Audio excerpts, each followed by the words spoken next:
बिस्मिल्लाहिर्रहमानिर्रहीम। अस्सलाम वालेकुम व्यूअर्स, मैं फ़ैसल मसूद हूँ और मैं आपको एसएम के ग्राफिक्स यूट्यूब चैनल में वेलकम करता हूँ। व्यूअर्स, आज हम ये डिस्कस करने वाले हैं कि एडोबी इलस्ट्रेटर 2025 के अंदर न्यू फीचर्स क्या क्या हैं। जैसा कि हमने पहले भी डिस्कस किया था कि एडोबी इलस्ट्रेटर जो है उसका जो अगले साल का अपकमिंग ईयर का जो वर्जन होता है, नया वर्जन जो होता है वो अक्टूबर में रिलीज़ हो जाता है। तो इस साल अक्टूबर में रिलीज़ होने वाला जो वर्जन है वो ऑब्वियसली अगले साल 25 वाला वर्जन है और उसके अंदर जो जो नए फीचर्स इंट्रोड्यूस कराए हैं एडोबी ने वो हम आज की वीडियो में डिस्कस करने वाले हैं। तो चलिए जल्दी से वीडियो को स्टार्ट करते हैं। तो व्यूअर्स, आप यहाँ पे देख रहे हैं हम एडोबी की ऑफिशियल वेबसाइट के ऊपर आ चुके हैं। हम यहाँ पे हमारे इलस्ट्रेटर के अंदर क्या क्या नए फीचर्स को ऐड किया गया है यहाँ पे उसकी लिस्ट आपको नज़र आ रही है। ठीक है, एडोबी ने ऑफिशियली ये चीज़ें अनाउंस की हैं यहाँ पे।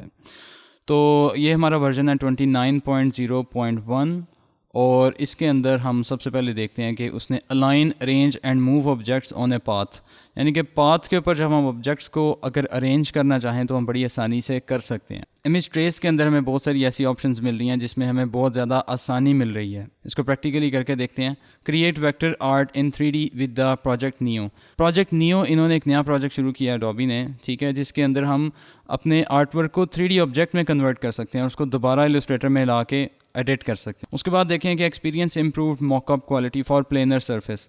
हमने कोई मॉकअप डिज़ाइन करना है तो उसमें हमारे लिए बड़ी आसानी पैदा की गई है। इसको हम आगे जाके देखते हैं। Adjust density strength for pattern creation. हमने पैटर्न कैसे क्रिएट करना है और पैटर्न की जो डेंसिटी स्ट्रेंथ है वो किस तरह से हमने चेंज करनी है, ये हम आगे चल के देखते हैं। Add shape fills with more control, यानी कि जब हम कोई वेक्टर आर्टवर्क तैयार करते हैं, कोई शेप बनाते हैं तो यहाँ पे प्रॉम्प्ट डाल के हम उसके अंदर बड़ी आसानी से फिल कर सकते हैं। Create vector graphics with more control. Vector graphics को क्रिएट करते हुए हमने किन चीज़ों का ख्याल रखना है और किस तरह से हम उसको मज़ीद बेहतर तरीके से कंट्रोल कर सकते हैं, यहाँ पे उसके बारे में बात की गई है। Access and explore the tools and task directly on the canvas, यानी कि जो भी आप काम कर रहे हैं, किसी भी आर्टवर्क को अगर आपने सेलेक्ट किया है तो उसके रेलिवेंट जितने भी टूल्स हैं या जितने भी टास्क हो सकते हैं वो आपको यहाँ पे इस कंटेक्चुअल टास्क बार के अंदर वो आपको दिखाएगा। ठीक है, इसको भी हम बात करते हैं। Manage east Asian text layout. एक नया पैनल यहाँ पे इंट्रोड्यूस कराया गया है जिसका नाम है रीफ्लो व्यूअर। रीफ्लो व्यूअर के अंदर हमें ऐसी ऑप्शंस मिल रही हैं जिसके अंदर हम ईस्ट एशियन जो टेक्स्ट है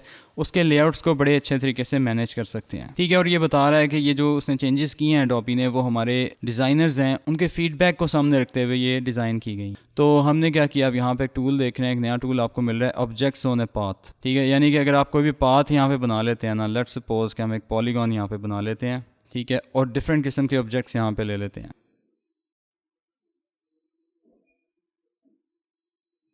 ये मैंने कुछ ऑब्जेक्ट्स ले लिए, मैंने इन ऑब्जेक्ट को सिलेक्ट किया। सिलेक्ट करने के बाद यहाँ पे ऑब्जेक्ट होने पाथ टूल को यहाँ पे सिलेक्ट किया और जब मैं अपने इस पाथ पे क्लिक करता हूँ या किसी भी पाथ पे क्लिक करता हूँ तो वो उसके ऊपर उसको अरेंज कर देगा। देखें, ठीक है, और यहाँ पे हमें दो विजिट्स मिल रहे हैं। पहला ये कि आप इसके दरमियान स्पेस को एडजस्ट कर सकते हैं इस तरह से, ठीक है, और दूसरा नीचे मिल रहा है कि आप इन ऑब्जेक्ट्स को रोटेट कर सकते हैं वहीं पे।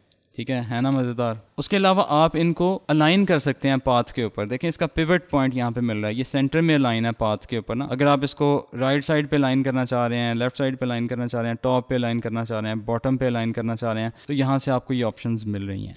अब हम बात करते हैं इमेज ट्रेस के हवाले से। तो ये एक आइकन मैं ले आऊँ यहाँ पे स्विफ्ट का, तो इसको मैं अगर ट्रेस करना चाहूँ तो इमेज ट्रेस के ऊपर मैं क्लिक करता हूँ और यहाँ पे मुझे डिफरेंट ऑप्शंस मिल रही हैं जिस तरह पहले इलस्ट्रेटर में हमें मिलती थी। लेट्स सपोज हम हाई फिडेलिटी फ़ोटो यहाँ पे सेलेक्ट करते हैं तो यहाँ पे देखें कुछ उसने रफ़ कर दिया इस ग्रेडियंट को ना। ठीक है, उसने ट्रेस तो कर दिया लेकिन वो कलर्स इतने अच्छे नहीं आ रहे।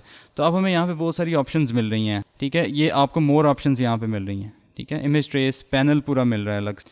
अब यहाँ पे एडवांस्ड वाली ऑप्शंस को खोलें तो आपको मज़ीद यहाँ पे एडवांस्ड ऑप्शंस मिलती हैं। अब यहाँ पे चूँकि ग्रेडियंट है तो ग्रेडियंट को यहाँ पे चेक करेंगे और चेक करने के बाद आप ये देख रहे हैं कि उसने ग्रेडियंट को बड़ा स्मूथ कर दिया है। अब देख रहे हैं वो ग्रेडियंट को उसने स्मूथ कर दिया है। ठीक है, और आप इसको यहाँ से आगे मज़ीद मैक्स पे लेके जाएंगे तो वो मज़ीद ऑप्शंस को चेंज करेगा। शेप्स को टिक कर लेंगे और अगर आपने ट्रांसपेरेंसी को ऐड करना है, लेट्स सपोज कि ये हमने ट्रेस किया था तो वो बैकग्राउंड की जो ट्रांसपेरेंसी थी उसको उसने वाइट कर दी है। अगर आप इसको ट्रांसपेरेंट करना चाहते हैं तो आप ट्रांसपेरेंसी वाली ऑप्शन को यहाँ से चेक करेंगे तो वो क्या करेगा, उस ट्रांसपेरेंसी को ट्रांसपेरेंट कर देगा, दोबारा वो वाइट को ख़त्म कर देगा, उसको ट्रांसपेरेंट कर देगा। इसके अलावा आपको यहाँ पे और भी बहुत सारी ऑप्शंस मिल रही हैं जिनको आप एक्सप्लोर कर सकते हैं जो कि आपके image to image, art work to art work vary करती हैं। क्लोज करेंगे, एक्सपेंड करेंगे तो आप अपने इस लोगो को वेक्टर में कन्वर्ट कर चुके हैं। देखें कितना खूबसूरत और कितना अच्छी क्वालिटी का वेक्टर लोगो आ चुका है। ये न्यू प्रोजेक्ट जो है इसके ऊपर अलग से बात की जा सकती है, क्योंकि ये जो फीचर है ये नया इसने ऐड किया है और ये अलग से हमें फ़ीचर मिलता है यहाँ पे ऑनलाइन। ठीक है, न्यू प्रोजेक्ट के ऊपर आप यहाँ पे गेट स्टार्टेड पे क्लिक करेंगे तो अलग से एक पैनल खुल जाएगा जिसके ऊपर आप 3D के ऊपर काम कर सकते हैं। ये देखें, ये डिफरेंट किस्म के डिज़ाइंस यहाँ पे मिल रहे हैं जो कि डिफरेंट किस्म के आर्टिस्ट ने डिज़ाइन किए हैं। आप किसी भी डिज़ाइन को ओपन करके उसको रीमिक्स कर सकते हैं।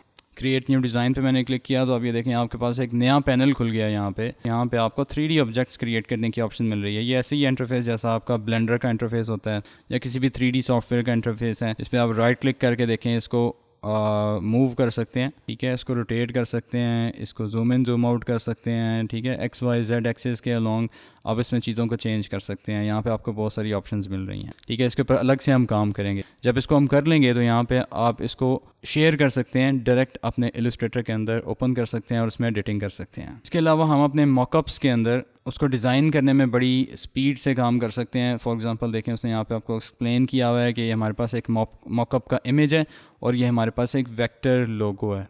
ठीक है, वेक्टर लोगो मॉकअप इमेज सेलेक्ट किया और यहाँ पे आपको क्रिएट मॉकअप वाला बटन मिलता है साइड पे।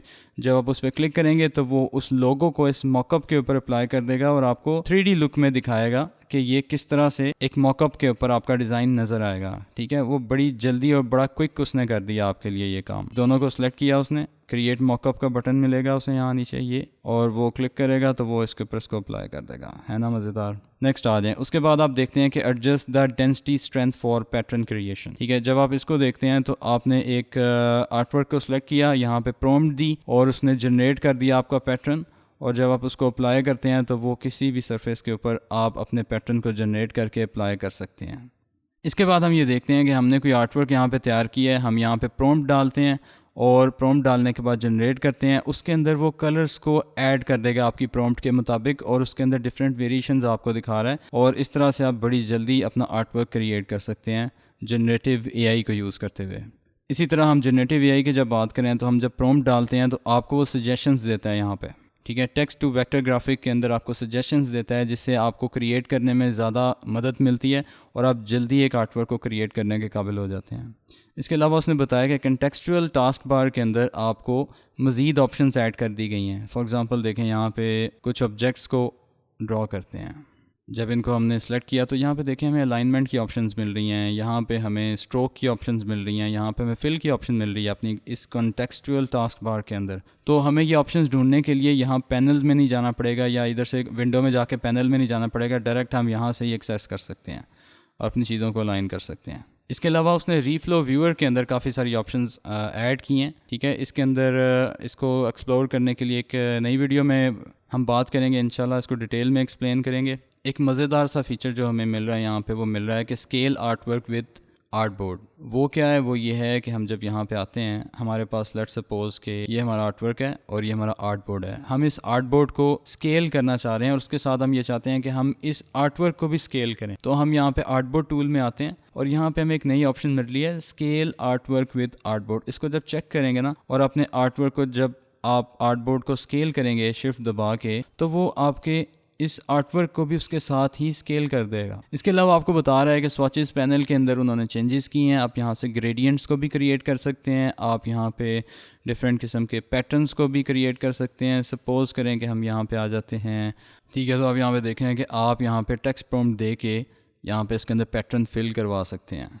ठीक है, और इसके अलावा वो बता रहा है कि आप नाइफ टूल जब यूज़ करेंगे तो उसके अंदर आप चीज़ों को इवनली कट कर सकते हैं इस नए इलस्ट्रेटर 2025 के अंदर। और हमें यहाँ पे अपने सिस्टम की जो परफॉर्मेंस है वो 5 गुना बेहतर मिल रही है। ठीक है, आपका सिस्टम बेहतर काम करेगा, आपके इलस्ट्रेटर की स्पीड को फास्ट कर दिया गया है। तो व्यूअर्स, ये थी हमारी कुछ नई इंप्रूवमेंट्स जो 2024 की रिलीज़ के अंदर, यानी कि इलस्ट्रेटर 2025 के अंदर जो नई चेंजेस आई थी वो हमने इस वीडियो के अंदर डिस्कस की हैं। इनमें से चंद एक फीचर्स को हमने डिटेल में डिस्कस नहीं किया, वो इंशाल्लाह आने वाली क्लासेस में हम डिस्कस करेंगे। अपना ख्याल रखिए। SMK ग्राफिक्स को अगर सब्सक्राइब नहीं किया तो सब्सक्राइब कर लीजिए। आपसे नई वीडियो में मिलूंगा इंशाल्लाह। अल्लाह हाफिज़।